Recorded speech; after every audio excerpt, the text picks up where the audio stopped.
Super star Krishna విగ్రహాన్ని ఈ నెల 11న విజయవాడ లెనిన్ సెంటర్లో ఆవిష్కరించనున్నట్లు ఆయన సోదరుడు నిర్మాత ఘట్టంనేని ఆదిశేషగిరిరావు తెలిపారు. విగ్రహావిష్కరణ కార్యక్రమంలో కృష్ణ మనవడు జయకృష్ణ, అశ్విని దత్ పాల్గొంటారని ఆయన వెల్లడించారు.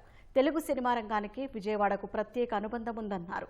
అగ్నిపర్వతం సినిమా విడుదలై 45 ఏళ్లు పూర్తవుతుందని, ఈ తరుణంలో కృష్ణ విగ్రహ ఆవిష్కరణ కోసం అంతా ముందుకు వచ్చారన్నారు. సినిమా అరంగేట్రం చేస్తున్న జయకృష్ణకు సూపర్ స్టార్ కృష్ణ ఆశీస్సులు ఉంటాయన్నారు. సినిమా ధరల పెంపుపై ఆదిశేషగిరిరావు ఆసక్తికర వ్యాఖ్యలు చేశారు.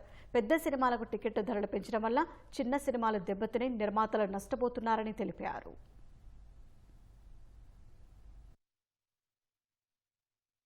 మా సినిమాల్లో సీతారామరాజు క్యారెక్టర్, ఈనాడులో క్యారెక్టర్ తర్వాత ప్రేక్షకుల్లో కలకాలం నిలిచిన పాత్ర జమదగ్నిది.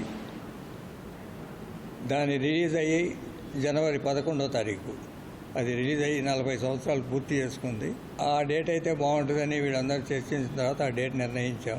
దానికి నిర్మాత అయిన అశ్విని దత్ గారికి ముఖ్య అతిథిగా రమ్మని ఆహ్వానించాం. ఆయన ఒప్పుకున్నారు. బడ్జెట్ పరంగా ఎక్కువ చేసేవాళ్ళు ఎక్కువ ఒక కమోడిటీ ఉంది. తయారు చేసిన వాడు నేను నిర్ణయించుకునే హక్కు వాడికి ఉంది. గవర్నమెంట్ కంట్రోలే ఇది కరెక్ట్ కాదు నా ఉద్దేశంలో. ఇలా చేసిన దాని మూలాన కొన్ని చిన్న పిక్చర్లు సఫర్ అవుతున్నాయి. ప్రీమియర్ షోలు ఇవన్నీ మేము చేసేటప్పుడు జనరల్గా ఫ్రీగా ఇచ్చేవాళ్ళం, ఏది అభిమానుల కోసం.